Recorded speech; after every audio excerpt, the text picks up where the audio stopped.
খাবো মা? হরলিক্স খাবে বাবা? সত্যি সত্যি হরলিক্স খাবো বাবা? কি মজা কি মজা, আমার হরলিক্স খেতে খুব ইচ্ছা করে। ডাক্তারবাবু বলেছেন দুবেলা তোমাকে হরলিক্স খেতে। তুমি বসো, আমি গরম জলটা করে নিয়ে আসছি। কেমন?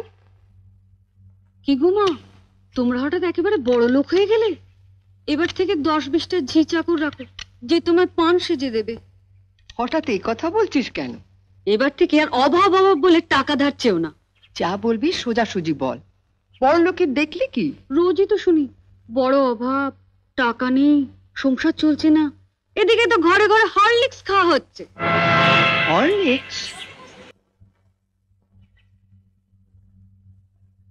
মা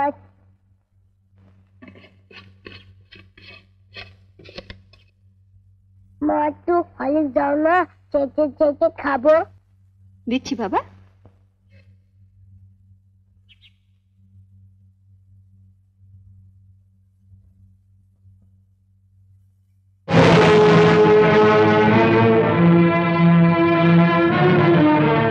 লুকিয়ে লুকিয়ে ছেলেকে হরলিক্স খাওয়ানো হচ্ছে, আর যেই না সংসারে একটু বেশি টাকা দিতে বলি অমনি মুখ শুকনো করে বলা হয় কোথায় পাবো। জ্বরেও দুর্বল হয়ে পড়েছে মা, ডাক্তার ওকে হরলিক্স খেতে বলেছে, তাই ওর বাবা ধার করে। থাক, ওসব কথা অনেক শুনেছি, ধরা পড়লেই ধার করেছি। নে লতু, তুলে নে হরলিক্সটা।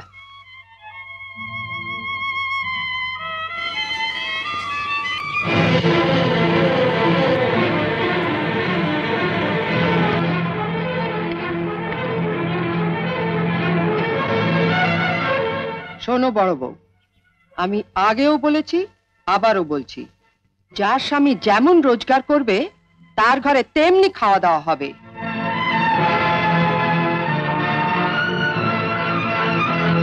ছেলেকে যদি হরলিক্স খাওয়াতেই হয় তাহলে কর্তাকে বলো রোজগার একটু বাড়াতে, নয়তো এর পরও যদি ছেলে হরলিক্স খেতে চায় তাহলে বাজার থেকে 20 পয়সা দিয়ে হরলিক্স বিস্কুট কিনে এনে দিও, কেমন? আইলো তু। ও দিদু, ও দিদু, দিদু আমাকে একটু হরলিক্স দাও না, চেটে খাবো। হরলিক্স খাবে? ওইখানে হরলিক্স পড়ে আছে, যা গিয়ে চেটে চেটে খা।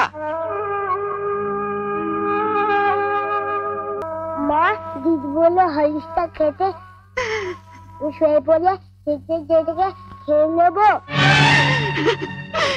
খালি খাওয়া খাওয়া আর খাওয়া, মরতে পারিস না, তোমাকে মরতে পারিস না, মরতে পারিস না।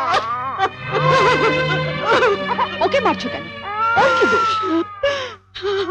আমি আর পাচ্ছি না ছোট, মা হয়ে ছেলেকে একটু হরলিক্স খাওয়াতে পারবো না, সে অধিকারটুকু আমার নেই।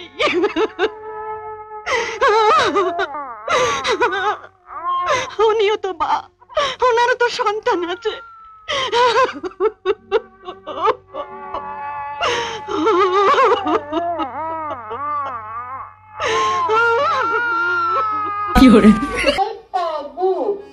জ্বরেও দুর্বল হয়ে পড়েছি মা, ডাক্তার ওকে